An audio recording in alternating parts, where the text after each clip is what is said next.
Welcome to Electrified. It's your host, Dylan Loomis. I'm finally back home. Did I miss anything last week?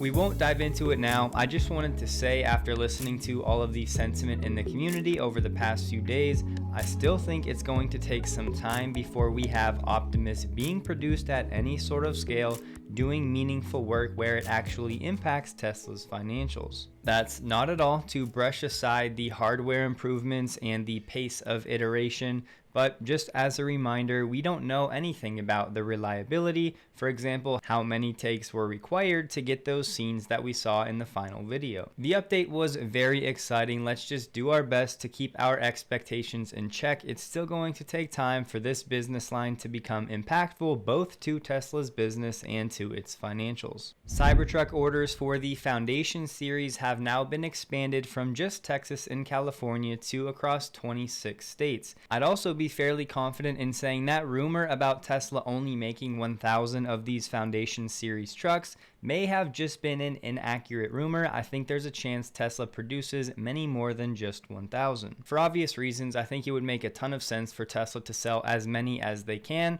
rather than making that some limited edition type vehicle. Pause if you'd like, but here's a list of the states where customers have been invited to place their order. Sawyer shared what I believe are screenshots from customers who are being invited to order the Foundation series. So first option for the all-wheel drive, estimated delivery January 2024 to March. The other Foundation series option, the Cyberbeast, estimated delivery mid to late 2024. As far as we know, both of these delivery dates are only for new orders. It's not that the previous orders are being delayed. The dates being pushed back from early 2024 could be production challenges. It could also be higher than expected demand. As Ashok said on X, high fidelity park assist is shipping to customers without ultrasonic sensors as part of the holiday release. Good news though, he added, yes, it should eventually go to cars that do have ultrasonic sensors as well. There are still questions if this will only be available on cars with the AMD chip, and that those with the Ryzen processor won't be able to handle these type of graphics. Responding to Holmar saying Tesla added LiDAR-like capabilities to millions of cars overnight via a software update,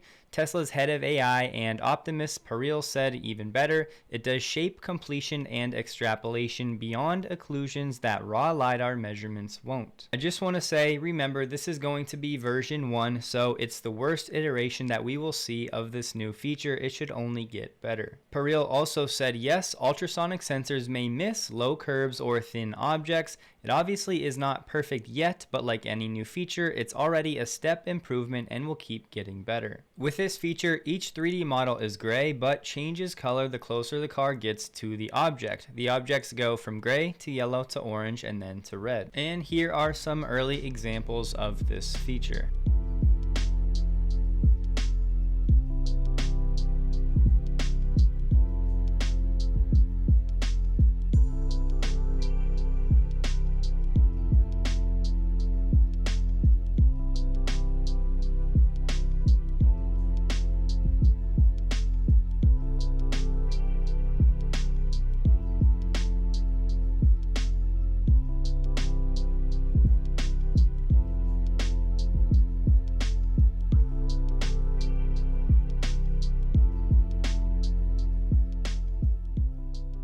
And yes, I would guess that over time, the lines for this feature will become much more defined. The question remains, when will Tesla's Vision Park Assist be on par or better than with the ultrasonic sensors?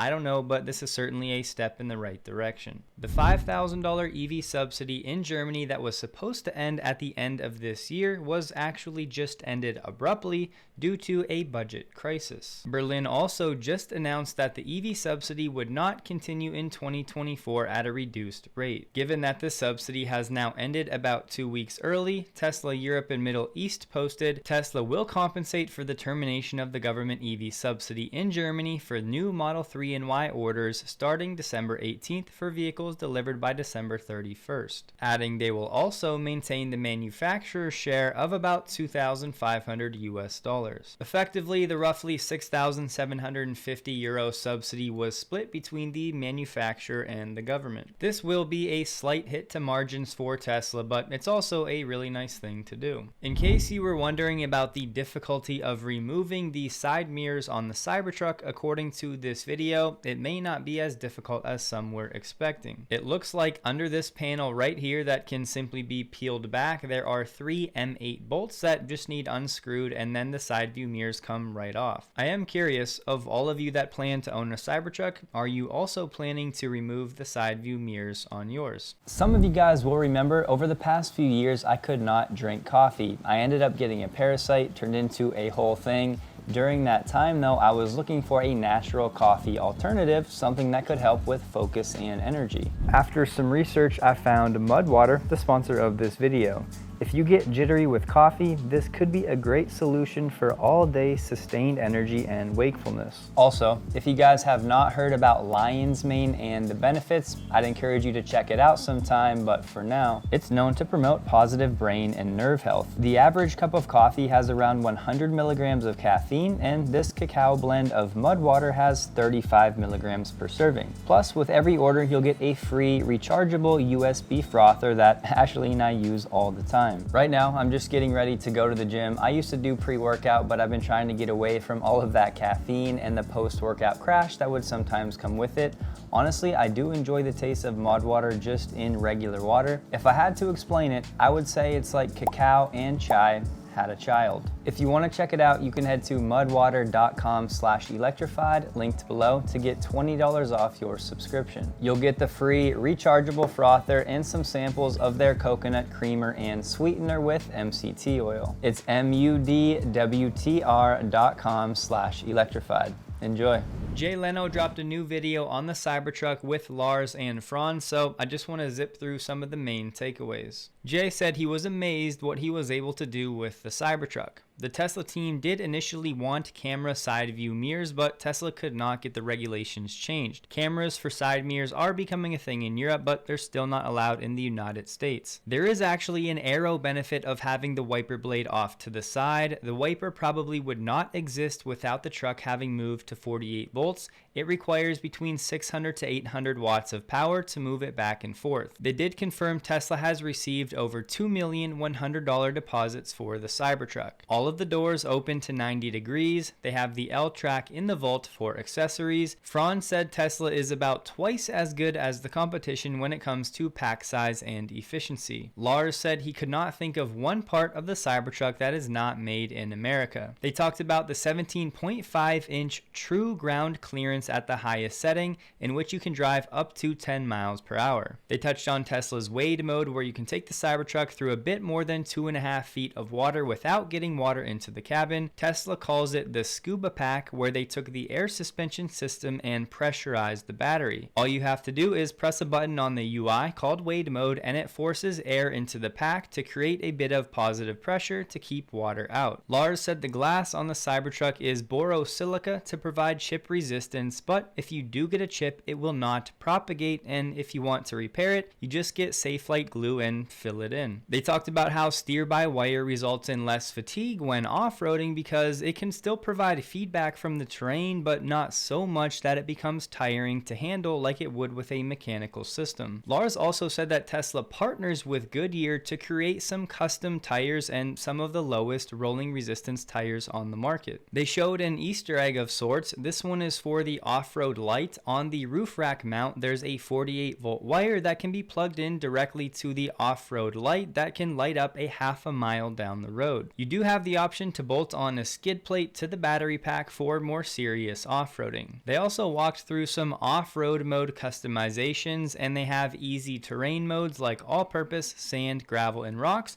and then Tesla will adjust the suspension properly. All of the switches for the outlets are right in the user interface, and Franz did confirm that Tesla is working on induction charging for vehicles with pads for your garage. You just drive right over it and your car will start charging, nothing to plug in. And yes, earlier this year Tesla bought Waymo, but they later sold part of that company, and there was a chance that technology was just going to be used for factory induction charging for robots, but this is confirmation from Franz that consumers and vehicles will also be getting induction charging from Tesla in the future. It's pretty long, but even just the part about Lars talking about the windshield wiper alone and all of the engineering that went into that one part of the vehicle was very impressive, and there is still so much more to learn about the Cybertruck. My bank account needs these videos to stop coming out as soon as possible. Sandy got a tour of Gigapress where they handle the HFS panels. It was very technical in nature. I did learn that there are two different dimensions or thickness for the panels. The doors are 1.8 millimeters and the rest of the truck, like the sails, are 1.4 millimeters. However, due to the technicality of the video, the full thing will be linked below. When it comes to Tesla in India, I'm not sure how much of this is posturing and negotiating publicly, but here's what we have. They're saying Tesla has been reluctant to share crucial details about its plans, specifically the targeted price point for launching its vehicles. The company also is not providing a timeline for commencing the construction of its plant and initiating local manufacturing. It sounds like the Indian government is worried about the high price of Tesla vehicles currently, saying the high price point won't give enough volumes to Tesla to justify building a plant in India. Saying even if Tesla were to have a more affordable vehicle in that market, the company may not find the market appealing, and then it could depart after leveraging years of duty cuts. It sounds like the overall amount of Tesla's investment is still being negotiated. Tesla has provided a bank guarantee for their proposed investment, but Tesla has been demanding to include their charging infrastructure and the dealership network in the investment calculation. But right now, it sounds like India only recognizes investment made in constructing plants and machinery as eligible investment. That eligibility has to do with Tesla then in return getting a break on the import duties. As we've talked about before, Tesla still wants to import completely built up units at the same rate that they offer to completely knocked down units, which is that 15% import duty. So the latest is that according to Indian officials, Tesla is not being forthcoming enough with its plans, but I would guess that Tesla just may not know exactly what they want their plans to be in this market where they have very little experience. That's because so far, the Indian government really hasn't given Tesla much of an opportunity to test out the market with some realistic incentives. Plus, we've already heard rumblings that Giga Texas, Giga Shanghai, Giga Berlin, and Giga Mexico are all eventually going to manufacture the $25,000 vehicle, so it's not like Tesla needs another factory for this vehicle right now. As I've said before though, I think long-term Tesla in India will definitely work something out. It's just they may go on negotiating for another year or so before we actually get a final announcement. You may have heard in the news the last year or so, most of the other car manufacturers have agreed to adopt Tesla's charge port. Okay. That is our first car company, Ford, and then GM are starting in February of 2024. Once they have the charge port and the software to interface with our charging stations, they will actually be open to those vehicles. We're opening up to most of the other car manufacturers in stages just to make sure we don't get swamped all at once. These would then be open. We wouldn't anticipate being able to construct until maybe the spring if we get all the approvals. So this would begin to be open to other car manufacturers. Perfect. So Yep. in time, other car manufacturers will be allowed to use this. We're phasing them in over a year, so we can get everybody up to speed quick, and not have a. Thank you for answering that question. This is Tesla's design manager of charging infrastructure, and as you just heard, it sounds like GM and Ford are going to have access to the supercharger network in February of next year. Then the rest of the automakers that have adopted the NACS standard will also be added into the system sometime in the following year. Clearly, they don't want to add all of these OEMs at once, so they can actually test the integration in the software with the OEMs and check on congestion at the sites. Hopefully, some of these Ford and GM customers have such a great experience with the Tesla supercharging network and the interface that they think to themselves, well, I wonder if I should go check out a Model 3 S, XY, or Cybertruck.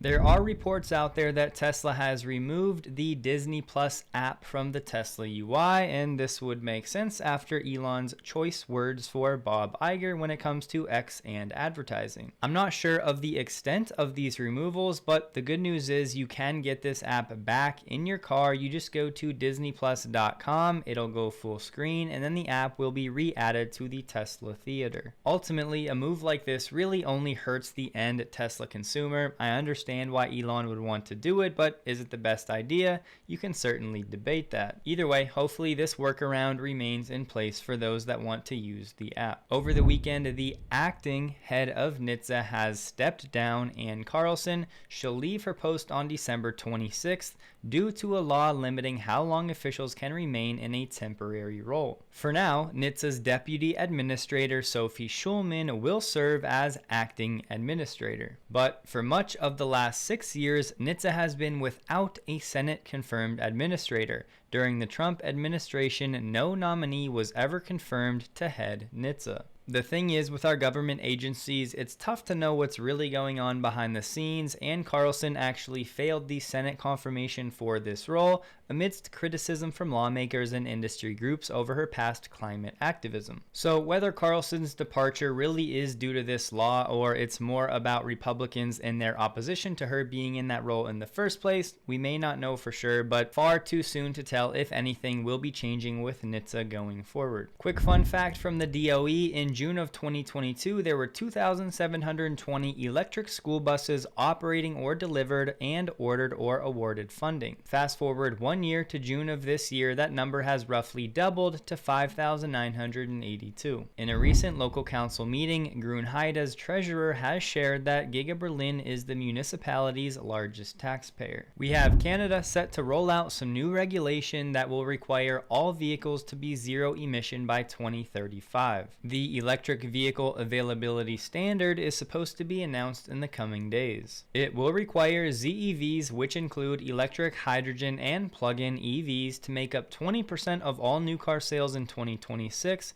60% in 2030, and 100% in 2035. LK and NEZA Motors in Shanghai have just agreed to joint development of a 20,000-ton Gigapress and various other businesses. This will expand integrated die casting applications to the entire car body chassis of B-class vehicles and larger size models. The two companies will also look to establish a die casting research institute. This would officially be the largest clamping force die cast machine in the world. This write-up made the partnership sound more like a research project than this Gigapress being used immediately for a specific vehicle, but we'll see. Waymo is launching curbside pickup at the Sky Harbor International Airport in Phoenix. Waymo has been offering rides to and from the airport since November of 2022, but to date the service only went to an airport shuttle stop. So now they're actually going to navigate the terminal curbs, which is an entirely new challenge.